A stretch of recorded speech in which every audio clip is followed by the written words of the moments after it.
سورہ یونس کی آیت نمبر 31 ہے۔ اعوذ باللہ من الشیطان الرجیم، بسم اللہ الرحمن الرحیم۔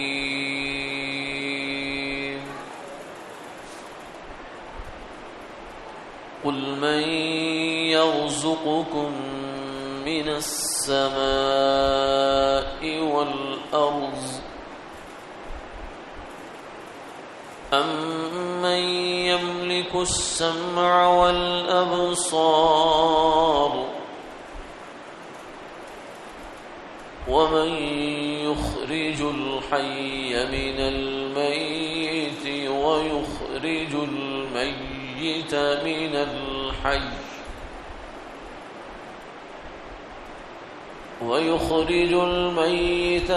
الْحَيِّ وَمَن يُدَبِّرُ الْأَمْرَ فَسَيَقُولُونَ اللَّهُ فَقُلْ أَفَلَا تَتَّقُونَ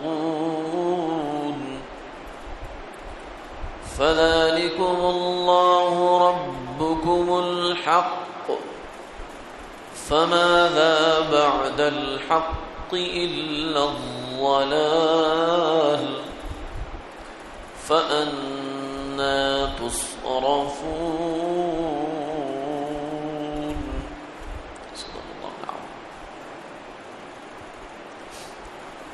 آپ ان سے پوچھئے کہ کون روزی دیتا ہے تمہیں آسمان سے اور زمین سے، یا کون مالک ہے کانوں کا اور آنکھوں کا، اور کون نکالتا ہے زندہ کو مردہ سے اور نکالتا ہے مردہ کو زندہ سے، اور کون تدبیر کرتا ہے کاموں کی؟ تو بول اٹھیں گے کہ اللہ۔ تو آپ فرما دیجئے پھر ڈرتے نہیں ہو؟ سو یہ اللہ ہے رب تمہارا سچا۔ پھر کیا رہ گیا سچ کے بعد مگر بھٹکنا؟ تو کہاں لوٹے جاتے ہیں؟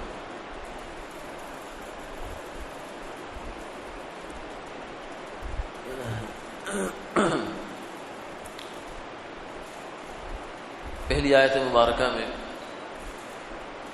اللہ رب العزت نے حضور اکرم صلی اللہ علیہ وسلم کو یہ حکم دیا کہ ان مشرکین مکہ سے یہ چند سوالات پوچھیے، اور یہ سوال اصل میں معلومات کے لیے نہیں پوچھے جا رہے، کیونکہ سوال کا مقصود کئی ہوتے ہیں۔ کبھی سوال معلومات کے لیے پوچھا جاتا ہے کہ ایک چیز پتہ نہیں ہے تو اس کو پوچھا جاتا ہے تاکہ پتہ چل جائے، اور کبھی کبھی سوال جو ہے وہ کسی چیز کی طرف متوجہ کرنے کے لیے کیا جاتا ہے۔ اس سے مقصود معلومات حاصل کرنا نہیں ہوتا بلکہ اگلے کو متوجہ کرنا ہوتا ہے کہ تم ذرا غور کرو اس بات پر۔ تو یہ سوال بھی اسی قسم کا ہے۔ فرمایا کہ ان سے ذرا پوچھیں کہ یہ جو بتوں کو اور خدا کے ساتھ اور بہت سے کوئی شریک ٹھہرائے ہوئے ہیں، فرشتوں کو یا اور کو، تو ان سے یہ تو پوچھیں ذرا کہ اس کائنات میں چلتی کس کی ہے؟ تمہیں روزی کون دیتا ہے؟ آسمان سے، زمین سے، اور پھر کانوں کا اور آنکھوں کا، یعنی تمہاری روزی ہوگی یہ باہر سے جو انسان کو اللہ کی نعمتیں ملتی ہیں، اور کان آنکھ اس سے مراد جسمانی نعمتیں ہیں کہ تمہاری جتنا بھی جسم کا نظام ہے، 360 جوڑ ہیں، پھر اس کے بعد کتنے اندر نظام ہیں، خلیے ہیں، اربوں کھربوں میں کی تعداد میں جو ہے وہ خلیے ہیں ایک انسان کے اندر۔ تو فرمایا کہ یہ ان کا مالک کون ہے؟ یعنی یہ آنکھوں نے کیا خود بینائی جنریٹ کر رہی ہے؟ خود آنکھوں نے اپنے آپ کو بنایا ہے؟ کانوں نے خود اپنے آپ کو بنایا ہے یا تم نے بنایا ہے؟ اپنے کان انسان نے خود بنا لیے ہوں کہ پہلے تو پیدا ہوا بغیر کان کے، بغیر آنکھ کے، بغیر اعضاء کے، لیکن پھر پیدا ہونے کے بعد اس نے اپنی کان آنکھ خود ہی بنا لی۔ کیا ایسا ہے؟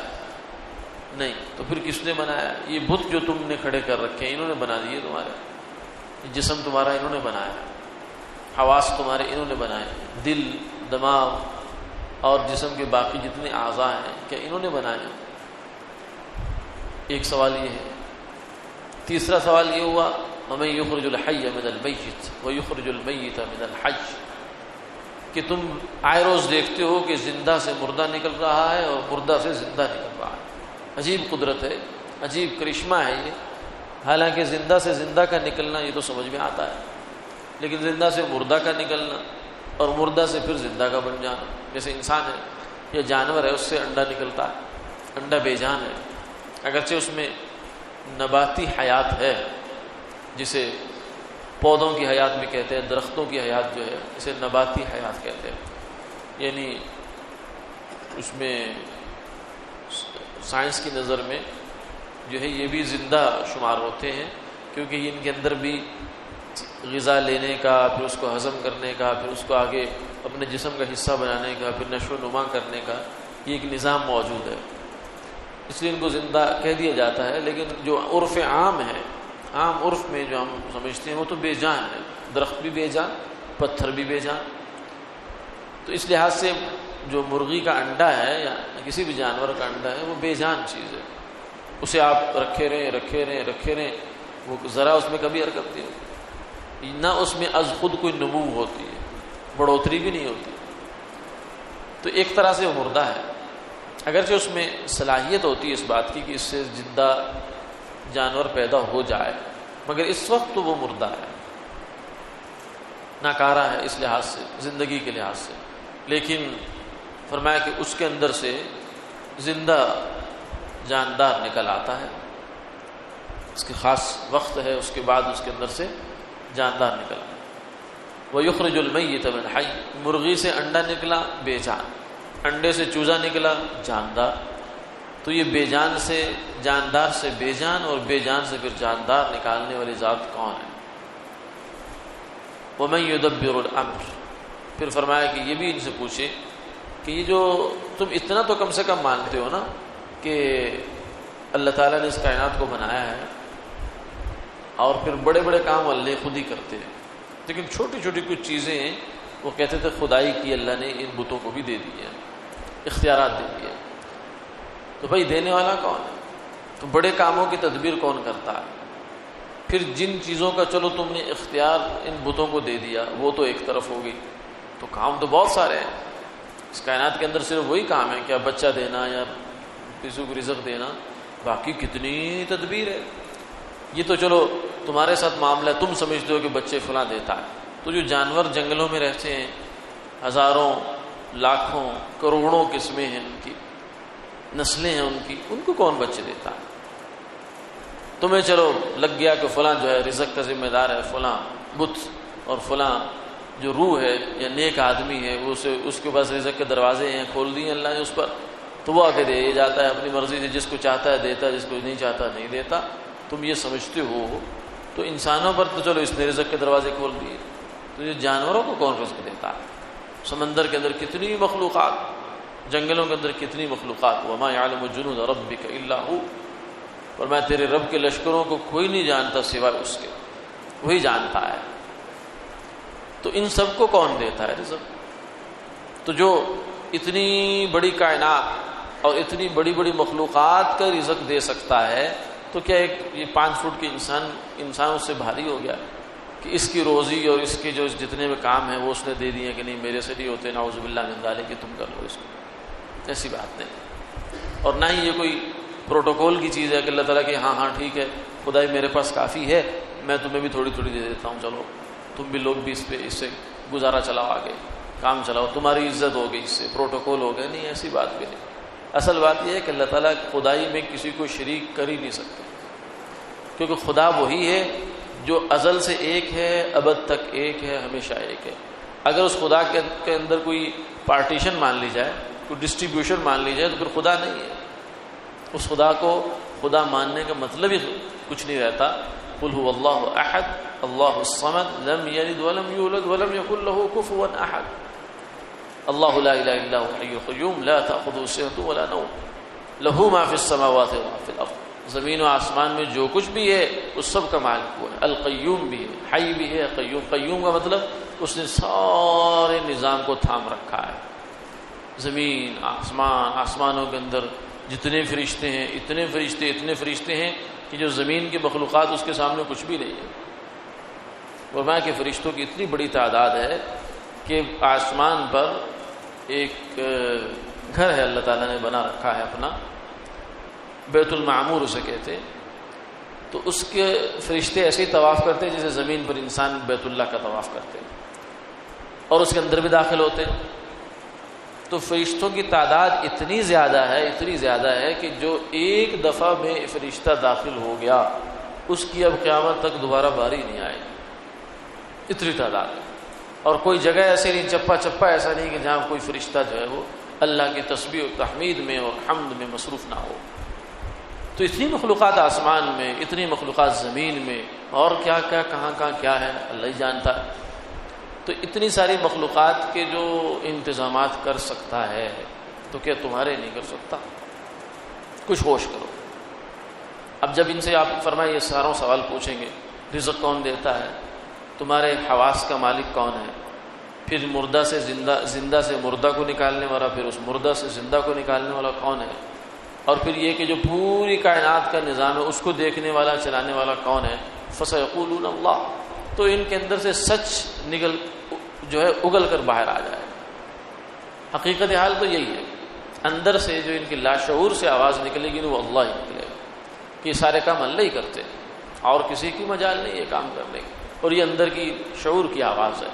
یہ وہ آواز ہے جو اللہ تعالیٰ کے ہاں اس وقت انسان نے یہ آواز ظاہر کی تھی جسے اہل الست کہتے ہیں، کہ آدم علیہ السلام کو جب اللہ نے پیدا کیا تو فرمایا کہ ان کی پشت پر اپنا دست قدرت پھیرا، جس سے ان کے جسم سے چیونٹیوں کے برابر، کیونکہ انسانی آنکھ جس چیز کو دیکھ سکتی ہے وہ چیونٹی ہے، بہت چھوٹی چیز، اس سے چھوٹی کوئی چیز کر لیں۔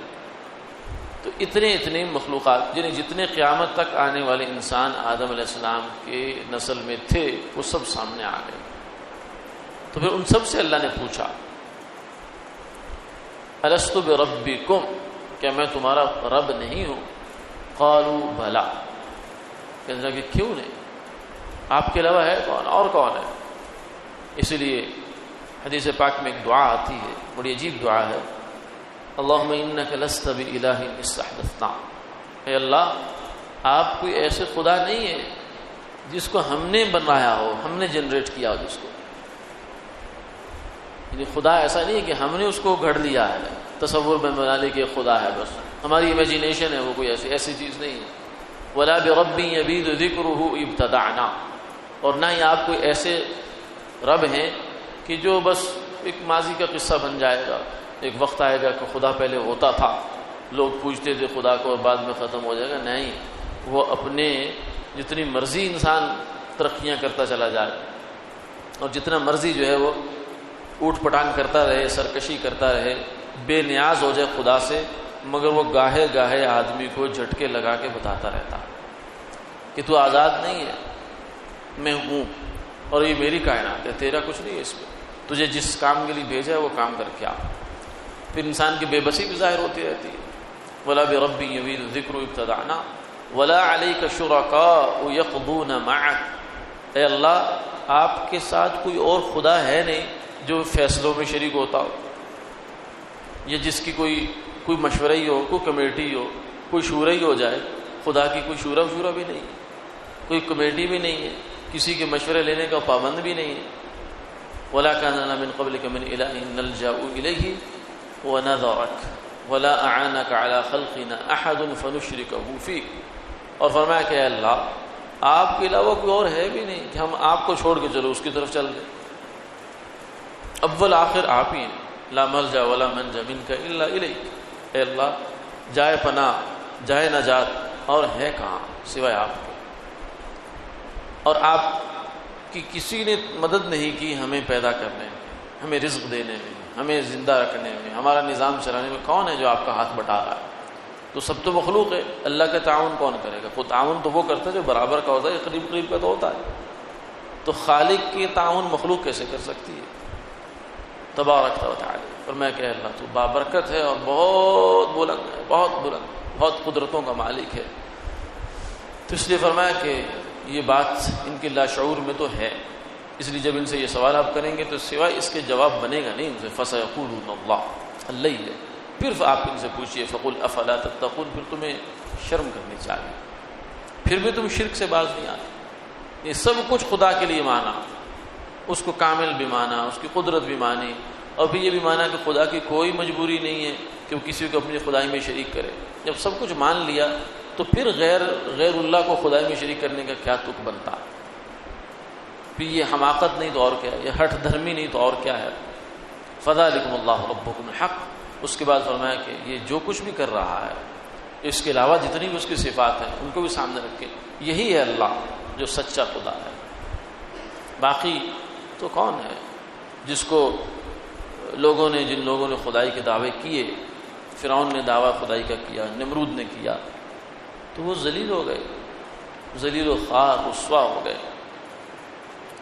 دنیا نے ان کا انجام دیکھا ہے، ان خداؤں کا دنیا نے انجام دیکھا ہے، بری حالت ان کی اسی دنیا میں اللہ نے کر کے دکھائی ہے ان کو۔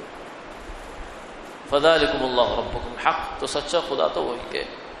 پھر فرمایا جب یہ سچے خدا تک یہ پہنچ گئے، بھلے مارے باندھے کی پہنچ گئے، سوال کرا کہ آپ نے پہنچایا ان کو، پھر ان سے پوچھنے فَمَاذَا بَعْدَ الْحَقِّ إِلَّا الضَّلَالُ، کہ جب حق اللہ حق ہے، اس کی توحید حق ہے، سارے اختیارات کا اس کے پاس ہونا یہ حق ہے، تو اس حق کے بعد پھر سوائے گمراہی کے تمہارے پلے کیا ہے؟ میں تو اس حق کا جو ہے وہ علم بردار ہوں، دعوت دیتا ہوں، اسی کا پرچار کر رہا ہوں، توحید الہوندی خدائی کا، تو تمہارے پاس پھر کیا بچا؟ یہ تو نہیں ہو سکتا کہ میں بھی حق پہ ہوں تم بھی حق پہ ہو۔ یہ بھی ایک آج کل کا ایک فیشن چل پڑا ہے کہ جناب کسی کو کچھ نہ کرو، ہر بندہ اپنی اپنی جگہ ٹھیک ہے، ہر بندہ اپنی اپنی جگہ ٹھیک ہے۔ فرمایا نا، فَمَاذَا بَعْدَ الْحَقِّ إِلَّا الضَّلَالُ، اگر ایک طرف حق ہے تو دوسری طرف گمراہی ہے، ایک طرف حق ہے تو دوسری طرف باطل ہے۔ اگر ہر بندہ ٹھیک ہے تو پھر ابو جہل بھی ٹھیک ہے، ابو لہب بھی ٹھیک ہے، اپنی اپنی جگہ سب ٹھیک ہے نا، پھر فرعون بھی ٹھیک ہے، نمرود بھی ٹھیک ہے، اپنی اپنی جگہ سب ٹھیک ہے۔ تو یہ اپنی اپنی جگہ سب ٹھیک ہے، یہ فیشن نہیں چلتا۔ اگر اپنی اپنی جگہ سب ٹھیک ہے تو پھر 1,24,000 نبی دنیا میں کیا لینے آئے ہیں؟ کیوں تکلیفیں اٹھائیں، کیوں پتھر کھائے، کیوں بیٹیوں کا طلاقیں دلوائیں، کیوں خون بہے، کیوں دندان شہید ہوئے، کیوں جنگیں لڑی ہیں، کس لیے لڑی تھی ساری؟ اگر سب اپنی اپنی جگہ ٹھیک ہے؟ نہیں، سب اپنی اپنی جگہ ٹھیک نہیں، کفر کفر ہے، باطل باطل ہے، حق حق ہے، اسلام اسلام ہے۔ تو یہ فیشن ہے اس زمانے کا، جو شیطان کا بنایا ہوا جملہ ہے کہ بس جی کسی کو کچھ نہ کہو۔ ٹھیک ہے، کہنا نہ کہنا ایک الگ بات ہے، لیکن اتنی بات انسان کے دماغ میں تو ہونی چاہیے کہ حق کیا ہے اور باطل کیا ہے۔ اگر عیسائی بھی ٹھیک، یہودی بھی ٹھیک، ہندو بھی ٹھیک، بدھ بھی ٹھیک، اور لبرلز بھی ٹھیک، خدا کو ماننے والا بھی ٹھیک اور نہ ماننے والا بھی ٹھیک، تو پھر سوائے مذاق کے اس دنیا میں کیا ہے؟ پھر تو حق کہیں بھی نہیں ہے۔ سب کے ٹھیک ہونے کا مطلب کیا ہے کہ کوئی بھی ٹھیک نہیں ہے۔ جیسے آپ عدالتوں میں جتنے کیس لگے ہوئے ہیں، جہاں ایک مدعی ایک مدعا علیہ ہے، کوئی نہ کوئی دعویٰ رکھتا ہے ہر آدمی دوسرے پر، تو آپ کہتے ہیں سب ٹھیک ہے، سب اپنی اپنی جگہ ٹھیک ہے، تو پھر ساری عدالتیں بند کرتے ہیں، کوئی کسی کا کیس سننے کی ضرورت نہیں کیونکہ سب ٹھیک ہے اپنی اپنی جگہ۔ تو یہ سب فضول بات ہوتی ہے۔ فَمَاذَا بَعْدَ الْحَقِّ إِلَّا الضَّلَالُ، قرآن نے بہت کھول کر بیان کر دیا کہ حق کے بعد سوائے گمراہی کے اور کچھ نہیں ہوتا۔ اس لیے دنیا میں یا تو آدمی جو کچھ بھی کر رہا ہے وہ غلط ہے یا صحیح ہے، وائٹ بلیک اینڈ وائٹ ہے۔ اگر توحید پر ہے تو ٹھیک ہے، اگر شرک پر ہے تو باطل پر ہے۔ عیسائی جتنے شرک پر ہیں، یہودی ہیں وہ کفر پر ہیں، ہندو ہیں وہ کفر پر ہیں، بدھ ہیں وہ کفر پر ہیں، تو کفر پر آدمی کیسے ٹھیک ہو سکتا؟ فَأَنَّىٰ تُصْرَفُونَ، فرمایا کہ پھر کہاں لوٹے جاتے ہو؟ جب یہ بات تمہیں سمجھ میں آ گئی، سب کچھ سمجھ میں آ گیا، پھر بھی نہ ماننا اور پھر اسی الٹے راستے پہ چلتے رہنا، تو اس کا پھر انجام کیا ہو سکتا ہے؟ ہونا تو یہی چاہیے کہ دنیا میں تمہاری گردن مروڑ دی جائے، مگر اللہ دنیا میں مہلت دیتے ہیں، کیونکہ یہ دنیا آزمائش کی جگہ، امتحان گاہ ہے، انجام کی جگہ یا جزا و سزا کی جگہ نہیں ہے۔ وآخر دعوانا الحمد للہ رب العالمین۔